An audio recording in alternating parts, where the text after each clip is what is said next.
संपूर्ण रामायण का बालकांड भाग 3। चलते चलते वे वन के अंधकार से निकलकर ऐसे स्थान पर पहुंचे जो भगवान भास्कर के दिव्य प्रकाश से आलोकित हो रहा था और सामने नाना प्रकार के सुंदर वृक्ष, मनोरम उपत्यका एवं मनोमुग्धकारी दृश्य दिखाई दे रहे थे। रामचंद्र ने विश्वामित्र से पूछा, हे मुनिराज, सामने पर्वत की सुंदर उपत्यकाओं में हरे हरे वृक्षों की जो लुभावनी पंक्तियां दृष्टिगत हो रही हैं, उनके पीछे ऐसा प्रतीत होता है कि जैसे कोई आश्रम है। क्या वास्तव में ऐसा है या यह मेरी कल्पना मात्र है? वहां सुंदर सुंदर मधुरभाषी पक्षियों के झुंड भी दिखाई दे रहे हैं, जिससे प्रतीत होता है कि मेरी कल्पना निराधार नहीं है। विश्वामित्र जी ने कहा, हे वत्स, यह वास्तव में आश्रम ही है और इसका नाम सिद्धाश्रम है। यह सुनकर लक्ष्मण ने पूछा, गुरुदेव, इसका नाम सिद्धाश्रम क्यों पड़ा? विश्वामित्र जी ने कहा, इस संबंध में भी एक कथा प्रचलित है। प्राचीन काल में बलि नाम का एक राक्षस था। बलि बहुत पराक्रमी और बलशाली था और समस्त देवताओं को पराजित कर चुका था। एक बार उसी बलि ने यहाँ पर एक महान यज्ञ का अनुष्ठान किया था। इस यज्ञानुष्ठान से उसकी शक्ति में और भी वृद्धि हो जाने वाली थी। इस बात को विचार करके देवराज इंद्र अत्यंत भयभीत हो गया। इंद्र समस्त देवताओं को साथ लेकर भगवान विष्णु के पास पहुंचा और उनकी स्तुति करने के पश्चात उनसे प्रार्थना की, हे त्रिलोकीनाथ, राजा बलि ने समस्त देवताओं को परास्त कर दिया है और अब वह एक विराट यज्ञ कर रहा है। वह महादानी और उदार हृदय राक्षस है। उसके द्वार से कोई भी याचक खाली हाथ नहीं लौटता। उसकी तपस्या, तेजस्विता और यज्ञादि शुभ कर्मों से देवलोक सहित संपूर्ण ब्रह्मांड कांप उठा है। यदि उसका यह यज्ञ पूर्ण हो जाएगा तो वह इंद्रासन को प्राप्त कर लेगा। इंद्रासन पर किसी राक्षस का अधिकार होना सुरों की परंपरा के विरुद्ध है। अतएव, हे लक्ष्मीपति, आपसे प्रार्थना है कि आप कुछ ऐसा उपाय करें कि उसका यज्ञ पूर्ण न हो पाए। उनकी इस प्रार्थना पर भगवान विष्णु ने कहा, आप सभी देवता निर्भय और निश्चिंत होकर अपने अपने धाम में वापस चले जाएं। आप लोगों का मनोरथ पूर्ण करने के लिए मैं शीघ्र ही उपाय करूंगा। देवताओं के चले जाने के बाद भगवान विष्णु वामन, बौने का रूप धारण करके वहां पहुंचे जहां पर बलि यज्ञ कर रहा था। इस बौने किंतु परम तेजस्वी ब्राह्मण से राजा बलि अत्यधिक प्रभावित हुए और बोले, विप्रवर, आपका स्वागत है। आज्ञा कीजिए, मैं आपकी क्या सेवा कर सकता हूँ? बलि के इस तरह कहने पर वामन रूपधारी भगवान विष्णु ने कहा, राजन, मुझे बैठकर भगवान का भजन करने के लिए सिर्फ 2.5 चरण भूमि की आवश्यकता है। इस पर राजा बलि ने प्रसन्नता पूर्वक वामन को 2.5 चरण भूमि नापने की अनुमति दे दी। अनुमति मिलते ही भगवान विष्णु ने विराट रूप धारण किया और एक चरण में संपूर्ण आकाश को और दूसरे चरण में पृथ्वी सहित पूरे पाताल को नाप लिया और पूछा, राजन, आपका समस्त राज्य तो मेरे 2 चरण में ही आ गए। अब शेष आधा चरण से मैं क्या नापूं? बलि के द्वार से कभी भी कोई याचक खाली हाथ नहीं गया था। बलि इस याचक को भी निराश नहीं लौटने देना चाहता था। उसने कहा, हे ब्राह्मण, अभी मेरा शरीर बाकी है। आप मेरे इस शरीर पर अपना आधा चरण रख दीजिए। इस पर भगवान विष्णु ने बलि को भी अपने आधे चरण में नाप लिया। बलि का यह दान इतना महान था कि बलिदान के नाम से विख्यात हो गया। भगवान विष्णु ने बलि की दानशीलता से प्रसन्न होकर उसे वरदान दिया कि यह स्थान सदा पवित्र माना जाएगा, सिद्धाश्रम कहलाएगा और यहाँ तपस्या करने वाले को शीघ्र ही समस्त सिद्धियां प्राप्त होंगी। उसी समय से यह स्थान सिद्धाश्रम के नाम से विख्यात है और बहुत से ऋषि मुनि यहाँ तपस्या करके मुक्ति लाभ करते हैं। मेरे स्वयं का आश्रम भी इसी स्थान पर है। मैं यहीं बैठकर अपना यज्ञ संपन्न करना चाहता हूँ। जब जब मैंने यज्ञ प्रारंभ किया तब तब राक्षसों ने उसमें बाधा डाली है और उसे कभी पूर्ण नहीं होने दिया। अब तुम आ गए हो और मैं निश्चिंत होकर यज्ञ पूरा कर सकूंगा। इस प्रकार की बातें करते हुए विश्वामित्र ने राम और लक्ष्मण के साथ अपने आश्रम में पदार्पण किया। वहां रहने वाले समस्त ऋषि मुनियों और उनके शिष्यों ने उनका स्वागत सत्कार किया। राम ने विनीत स्वर में गुरु विश्वामित्र से कहा, मुनिराज, आप आज ही यज्ञ का शुभारंभ कीजिए। मैं आपको विश्वास दिलाता हूँ कि मैं आपके यज्ञ की रक्षा करते हुए इस पवित्र प्रदेश को राक्षसों से मुक्त कर दूंगा।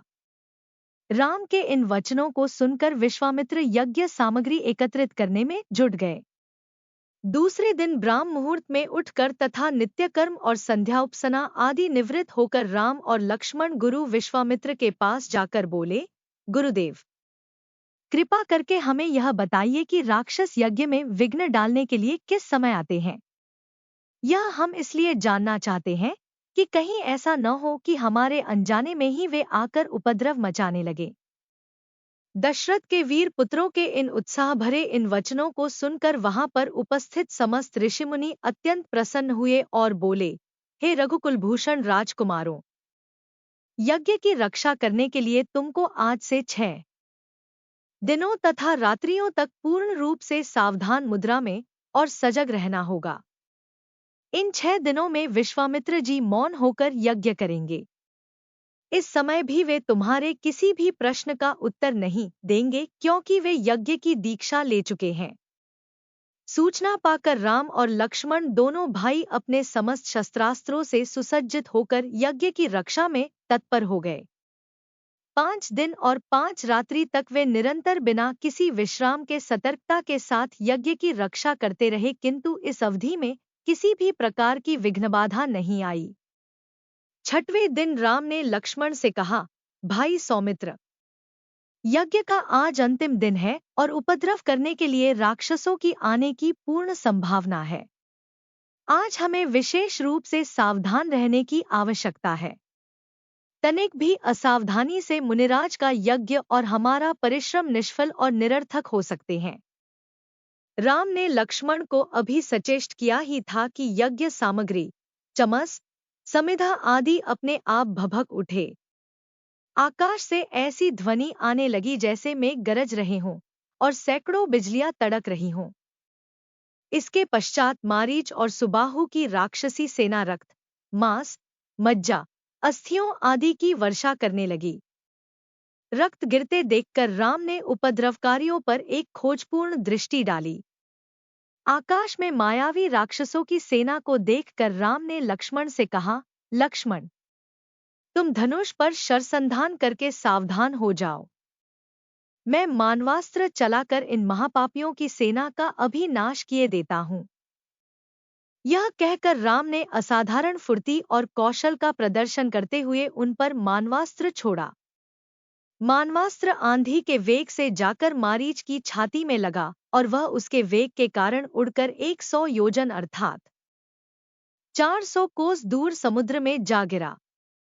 इसके पश्चात राम ने आकाश में आग्नेयास्त्र फेंका जिससे अग्नि की एक भयंकर ज्वाला प्रस्फुटित हुई और उसने सुबाहु को चारों ओर से आवृत कर लिया।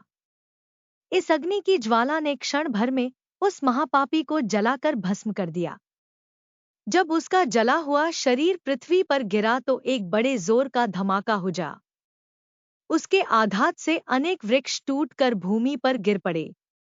मारीच और सुबाहु पर आक्रमण समाप्त करके राम ने बचे खुचे राक्षसों का नाश करने के लिए वायव्य नामक अस्त्र छोड़ दिया।